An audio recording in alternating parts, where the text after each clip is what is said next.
मुंबई एक ऐसा शहर है जहां लोगों के पास वक्त कम है, जहां जगह कम है और सुकून तो शायद सबसे कम। और सच बताऊं, ये हाल सिर्फ मुंबई का नहीं है, हर एक शहर का है।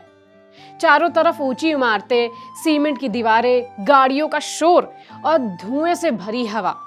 ऐसे शहर में एक घर ऐसा भी है जहां छत पर फल उगते हैं, जहां फूलों पर मधुमक्खियां मंडराती हैं, जहां पक्षियों ने अपना घोंसला बना रखा है और जहां गर्मियों में एसी से ज्यादा ठंडक पेड़ पौधे देते हैं। हाँ, ये यकीन करना मुश्किल है, लेकिन यही आज की खुश खबर है। मुंबई के रहने वाले चेतन सोरेन जी ने अपने घर को सिर्फ अपने रहने की जगह बनाकर नहीं रखा। उन्होंने वहां पेड़ पौधे को जगह दी, मधुमक्खियों को घर दिया और पक्षियों को बसेरा दिया, और बारिश के पानी तक को संभाल कर धरती तक पहुंचाने का इंतजाम कर दिया। मैं एक फुल टाइम कॉर्पोरेट प्रोफेशनल हूँ एंड मेरे फ्री टाइम में मैं organic farming and urban beekeeping करता हूँ। लेकिन चेतन हमेशा से ऐसे नहीं थे। कुछ साल पहले तक उनकी छत भी बाकी शहरों की छत जैसे ही थी। गर्मी से तपती हुई, तेज धूप से बचने के लिए भी उन्होंने ये सोचा कि टेरेस पर एक टीन की छत लगा दी जाए। लेकिन तभी उनके दिमाग में एक अलग ही आइडिया आया। हमने सोचा कि क्यों ना हम हमारे बिल्डिंग में एयर कंडीशनिंग की जगह पे ऐसा कोई नेचुरल आइडिया इम्प्लीमेंट करें जिससे नेचुरली बिल्डिंग कूल हो। जब शहर पहले ही गर्मी और कंक्रीट से भर चुका हो, तो उसका समाधान भी सिर्फ मशीनों से ही क्यों निकाला जाए। बस यहीं से शुरू हुई एक अलग सोच। चेतन ने तय किया कि वो अपनी छत को किसी टीन की चादर से नहीं, बल्कि हरियाली की चादर से ढकेंगे। उन्होंने काफी रिसर्च की और फिर चुना पैशन फ्रूट का पौधा। एक ऐसा पौधा जिसकी बेल तेजी से फैलती हैं और जो गर्म मौसम में अच्छी तरह बढ़ता है। पैशन फ्रूट के पौधे लगाने के बाद हमने देखा कि इसके जो फूल हैं, इसको कृष्ण कमल कहते हैं। इसके जो फूल में बहुत सारे तितलियां, मधुमक्खी, पक्षी आने लगे और इससे एक नेचुरल इकोसिस्टम क्रिएट हुआ मुंबई के बीचों बीच। धीरे धीरे पैशन फ्रूट की बेलें पूरी तरह फैलने लगी। ऊपर हरियाली की एक मोटी परत बन गई, जिसने न सिर्फ धूप को रोका बल्कि घर का तापमान भी कम कर दिया। मुंबई की भागती दौड़ती जिंदगी के बीच अब चेतन की सुबह कुछ अलग होने लगी थी। जहां लोग उठते ही फोन देखते हैं, वहीं चेतन अपने पौधों के बीच वक्त बिताने लगे। रोज सुबह थोड़ी देर के लिए मैं अपने प्लांट्स के साथ टाइम बिताता हूँ और ये मेरा एक रूटीन हो गया है कि मैं रोज सुबह उठता हूँ, पौधों के साथ टाइम बिताता हूँ और फिर उसके बाद तैयार होकर ऑफिस जाता हूँ। धीरे धीरे चेतन का ये टेरेस गार्डन सिर्फ एक हॉबी नहीं रहा, बल्कि शहर के बीचों बीच नेचर का एक ब्रीदिंग स्पेस बन गया। पैशन फ्रूट के फूलों पर मंडराती मधुमक्खियों को देखकर चेतन के मन में एक और नया आइडिया आया। साल 2017 में उन्होंने अपनी बिल्डिंग की छत पर पहला बी बॉक्स लगाया।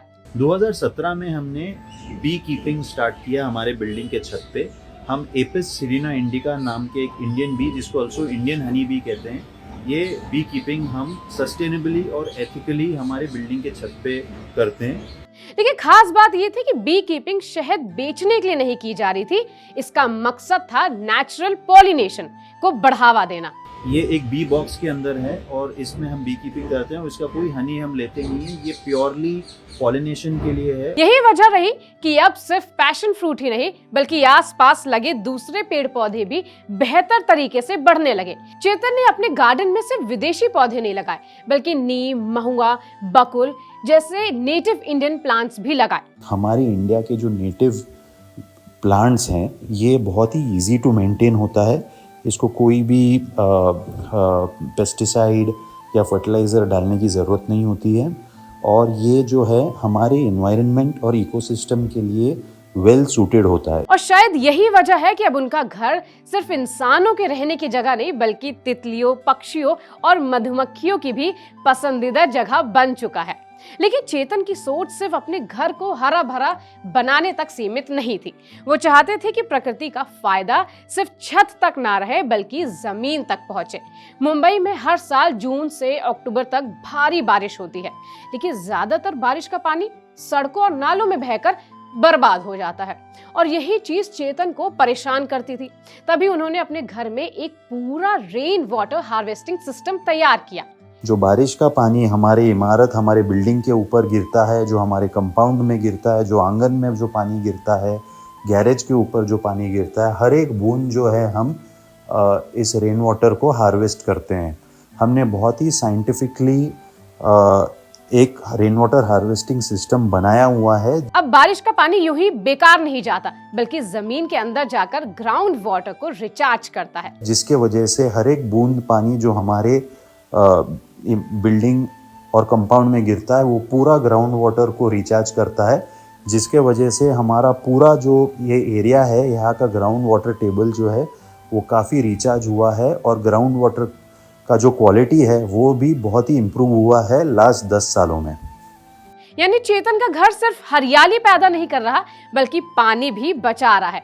और यही सोच अब मुंबई से निकलकर गांव तक पहुंच रही है।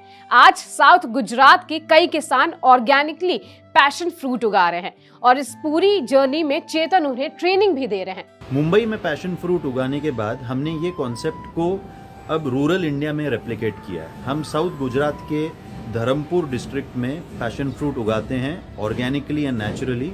अब वहां उगाए जा रहे ऑर्गेनिक पैशन फ्रूट देश के बड़े कैफेस और रेस्टोरेंट्स तक पहुंच रहे हैं। और शायद सबसे अच्छी बात यह है कि चेतन अपनी इस सोच को किसी मुश्किल साइंस की तरह नहीं समझाते। वो कहते हैं अगर सच में अपने आसपास हरियाली बढ़ानी है तो शुरुआत बस सही पौधे चुनने से होती है। मुझे बहुत सारे लोग ये सवाल पूछते हैं कि आप इस गार्डन को कैसे मेंटेन करते हो, तो इसका एक बहुत ही सिंपल सा जवाब ये है कि आप जब भी कोई पौधा खरीदते हो, चाहे वो फूल का पौधा हो या शो प्लांट हो या फल का पौधा हो, आपको ये चेक करना है कि ये देसी वैरायटी है या नहीं, या नेटिव इंडियन वैरायटी है या नहीं। आज जब शहरों में लोग फ्रेश हवा और हरियाली तलाश रहे हैं, तब चेतन जैसे लोग हमें याद दिलाते हैं कि बदलाव हमेशा किसी बड़े जंगल से शुरू नहीं होता। कभी कभी वो एक छोटी सी छत से भी शुरू हो सकता है।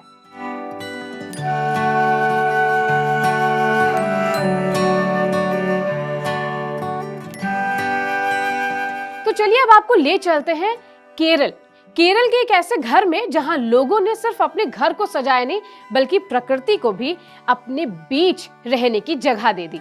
आजकल लोग सुकून ढूंढने के लिए जंगलों और रिजॉर्ट्स का रुख करते हैं, लेकिन केरल के पटनामथिट्टा में रहने वाले टीचर कपल प्रिंस और सोनिया ने जंगल को ही अपने घर का हिस्सा बना लिया।